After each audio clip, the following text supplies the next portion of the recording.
Hello everyone, আমি পূর্ণতা স্বপ্ন ব্লগে তোমাদের রইল সবাইকে অনেক অনেক স্বাগত। তো আজকে আবার আরেকটি নতুন ব্লগ নিয়ে তোমাদের সামনে চলে এসেছি।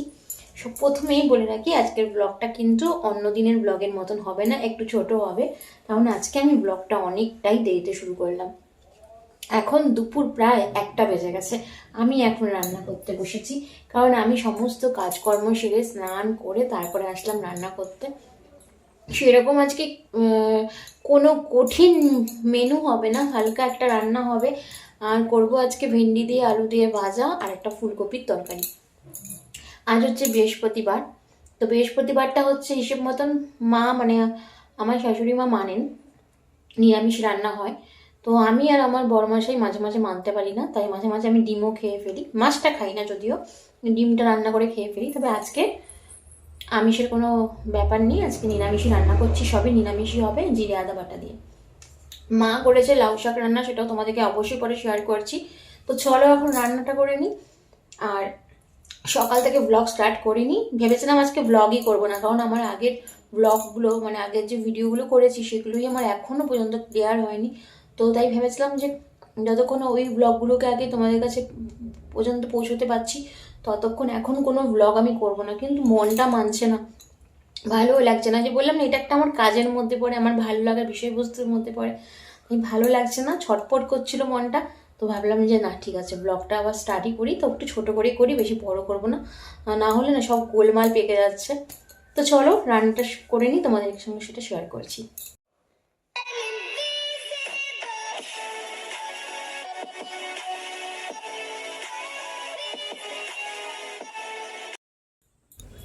তোমরা মানে ব্লগের প্রথমেই দেখেছো আমি ঢ্যাঁড়স কাটছিলাম, তো এখন ওই ঢ্যাঁড়সটাই ভাজা করব।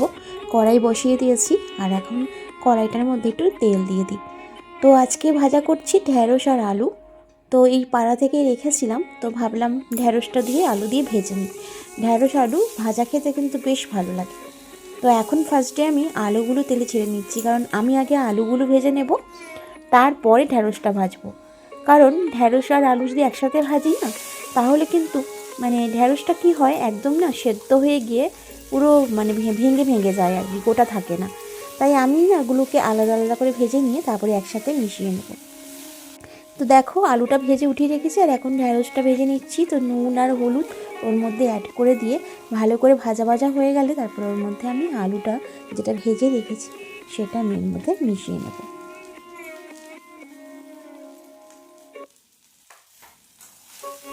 তোমরা সবাই ঢ্যাঁড়স আলু ভাজা কেমনভাবে করো আমি তো সেটা বলতে পারবো না, মানে আমি তো জানি না, কিন্তু আমি কিন্তু এই প্রসেসেই করি। কারণ আমি না এর আগে প্রথম ঢ্যাঁড়স আলু না একসাথে যখন ভাজতে গেছিলাম, আমি দেখেছিলাম যে ঢ্যাঁড়সগুলো পুরো ঘেটে যায়। তাই আমি এর জন্য আলাদা আলাদাভাবে ভেজে নিয়ে তারপরে এইভাবে করি। তো এটাতে কী হয়, জিনিসটা বেশ ভালো হয় খেতে, আর গলেও না পুরোপুরি। তো এখন এই ঢ্যাঁড়স আলু ভাজা হয়ে গেছে, একটু বাটির মধ্যে তুলে নিচ্ছি। আর আজকে বৃহস্পতিবার তো, তো এমনি আমরা খুব একটা মানি না, কিন্তু মা নিরামিষই রান্না করে। কিন্তু আমি আজকে ভাবলাম যে নিরামিষই করি দিনের বেলায়। তো এই যে ফুলকপি আলুটা এখন একটু সেদ্ধ বসিয়ে দিয়েছি, কারণ ফুলকপিটা কাটার সময় দেখলাম কি বেশ শক্ত শক্ত লাগলো।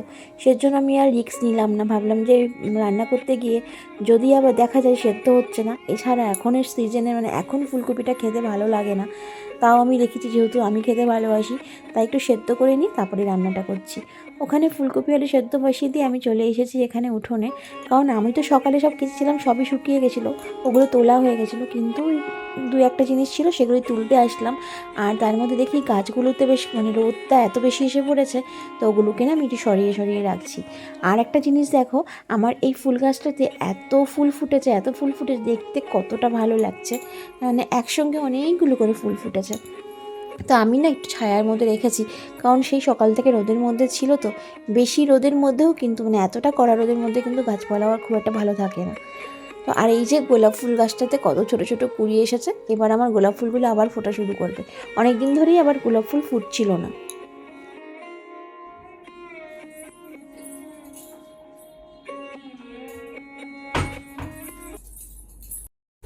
ফুলকপি আলুটা আজকে একটুখানি সেদ্ধ করে নিয়েছে, কারণ দেখলাম কি কাটার পরে ফুলকপিটা খুব শক্ত শক্ত।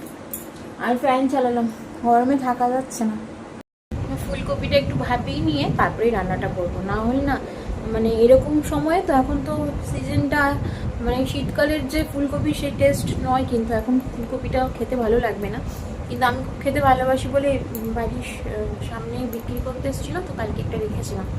তো এখন কেটে দেখছি ফুলকপিটা বেশ শক্ত, তো ভাবলাম তাহলে একটু ভাপিয়ে নিই রান্নাটা করি। আর যেহেতু নিরামিষ তো একটু ভালো করে মানে সেদ্ধ না হলে খেতেও ভালো লাগবে না। আর আজকে তো সকাল থেকে যেহেতু ব্লগটা স্টার্ট করিনি, তো ওই জন্য জামা কাপড় সকালে সব অনেক কিছু কিছু কেটেছিলাম, সব ভাঁজ করে রেখেছি, তোমাদের দেখাচ্ছি। তো সব শুকিয়ে গেছে, মানে এখন কাচ্ছি আর নিমেষে সব শুকিয়ে যাচ্ছে, এই একটা এখন সুবিধা। কিন্তু ওই গরম, আমার খুব ভয় করছে এই গরমটাকে। সত্যি কথা, শীতকালটা এত ভালো কাটিয়েছি, তো তোমাদেরকে দেখাই কত কিছু কেচেছিলাম।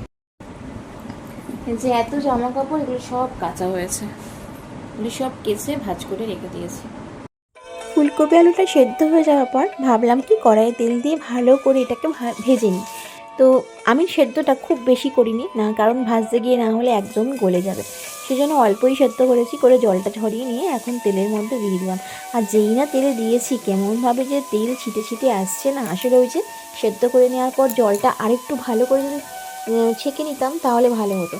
আর ওই যে কি গরম গরম তেলের মধ্যে যখন ছেড়েছি না, পুরো ফুটে ফুটে গায়ের মধ্যে চলে আসছিলো। তো জিরে আদা বাটা দিয়ে ঝোলটা করে নেবো। তো দেখো একদমই মাখা মাখা ঝোলটা করে নিলাম। তো ফুলকপি আলুর ঝোলটা রেডি। গুড ইভিনিং, এখন ঘড়ি কাটার প্রায় 7টা বাজে। তা আমি উঠে গেছি অনেক আগে, চোখে মুখে জল টল দিয়ে নিয়েছি, ঠাকুরও প্রণাম টনাম করেছি। সন্ধ্যেটা বাবাই দেখিয়েছে, আমি আজকে আর এখন দেখাইনি। আর এখন ভাবছি কি খিদে পাচ্ছে, দুপুরে আজকে ভাতটাও কম খেয়েছিলাম, তো এখন ভাবছি একটু বাদাম ভাজবো। তো বাদাম ছোলা ভিজিয়েও রাখবো, আর কিছুটা বাদাম ভাবছি ভাজি, আর বসে বসে খাবো। এখন খুব খিদে পাচ্ছে, তো ভাবলাম তোমাদের সামনে চলে আসি। তো ভিডিওটা যেহেতু আজকে খুব একটা বড় হবে না, তো ছোটো ব্লগ হবে, তাই ছোট্ট ছোট্ট ক্লিপ তোমাদের জন্য নিচ্ছি। তো চলো বাদাম ভাজি তোমাদেরকে শেয়ার করবো, চলো। এখন ফ্রাই প্যান বসিয়ে ওর মধ্যে আমি বাদামগুলো ভেজে নিচ্ছি। সাদা তেল দিয়েছি, রিফাইন তেল, ওটাই দিয়ে মানে ওই রিফাইন তেল বলতে কি যেটা আমি ওই যে ব্যবহার করি তোমার সাফোলা গোল্ডের তেলটা, ওটাই ইউজ করছি আর কি। তো ওটা দিয়ে দিয়েছি, ওটার মধ্যে বাদামটা ভেজে নেব। ছোটো কড়াইটা না যেহেতু এখনও ধোয়া নেই, ওই জন্য ওটাতে মধ্যে করলাম না, এই ফ্রাই প্যানেই করে নিচ্ছি। তো বাদাম অনেকগুলো বাদাম নিয়ে নিয়েছিলাম আমি। এত বাদাম খাওয়াটাও তো আবার ঠিক না, কিন্তু আমার এত বাদাম খেতে ভালো লাগে, বেশি করেই ভেজে দিচ্ছিলাম। অবশ্যই এর মধ্যে থেকে একটুখানি আমার বরমশাইয়ের জন্যও রেখে দেবো।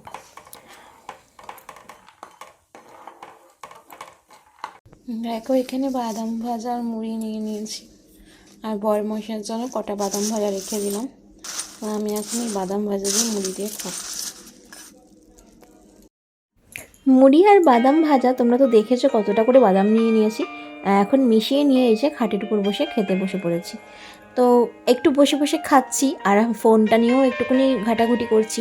তো তোমাদেরকে একটা জিনিসও শেয়ার করছি, যেটা আজকে আমি ছেড়েছি আর কি, রিলসটা। তো ওটাও তোমাদেরকে আমি এক্ষুনি দেখাবো। তো আমি আগে একটুখানি খেয়ে নিই, খেতে খেতেই এখন এসব করে যাচ্ছি। তো আজকের ব্লগটা কিন্তু আর বড় হচ্ছে না, তোমাদের প্রথমেই বলেছিলাম ব্লগটা আজকে একদমই ছোটো করছি। তবুও চেষ্টা করেছি যতটা পারি তোমাদের জন্য একটু একটু করে ছোট ছোট ক্লিপ নিয়ে, ভিডিও ক্লিপ নিয়ে অ্যাড করে দিয়ে তোমাদের জন্য একটা ভিডিও বানানোর চেষ্টা করেছি। যেহেতু একদম ভিডিও না করলে আমার মনটা ভালো লাগে না, আমিও ছটপট করতে থাকি যে তোমাদের সামনে তাহলে কী তুলে ধরবো। আমি সারাদিনের অ্যাক্টিভিটিগুলো তোমাদের সামনে তুলে ধরতে ভীষণই পছন্দ করি। তো দেখো তোমাদেরকে এবার দেখানোর চেষ্টা হবে যে আমি যে আজকে রিলসটা ছেড়েছি সেটা আমি আবার একটা অন্য মোবাইলে দেখে নিচ্ছি। তো যেটা দিয়ে ছেড়েছি সেটা দিয়ে দেখবো না, আমার আরেকটা যে ফোন আছে ওটার মধ্যে দিয়ে দেখে নিচ্ছি। তো তোমাদেরকে অবশ্যই দেখাচ্ছি, দেখো। তো আজকে এই রিলসটা ছেড়েছিলাম, তো রিলস তো ছাড়ি, মাঝে মধ্যেই ছাড়ি, কোনো দিন দুটো তিনটে বেশিও মানে 2-3টে করেও ছেড়ে ফেলি। চলো আজকের ব্লগটা এতটুকুনি। ভালো লাগলে তোমরা অবশ্যই লাইক, কমেন্ট এবং শেয়ারও করো, এবং যারা সাবস্ক্রাইব করোনি সাবস্ক্রাইব করে আমার পাশে থাকো। তো আজকের মতন আসি, আবার চলে আসবো তোমাদের জন্য নতুন আরেকটি সুন্দর ব্লগ নিয়ে। তো চলো সকলকে জানাই শুভরাত্রি।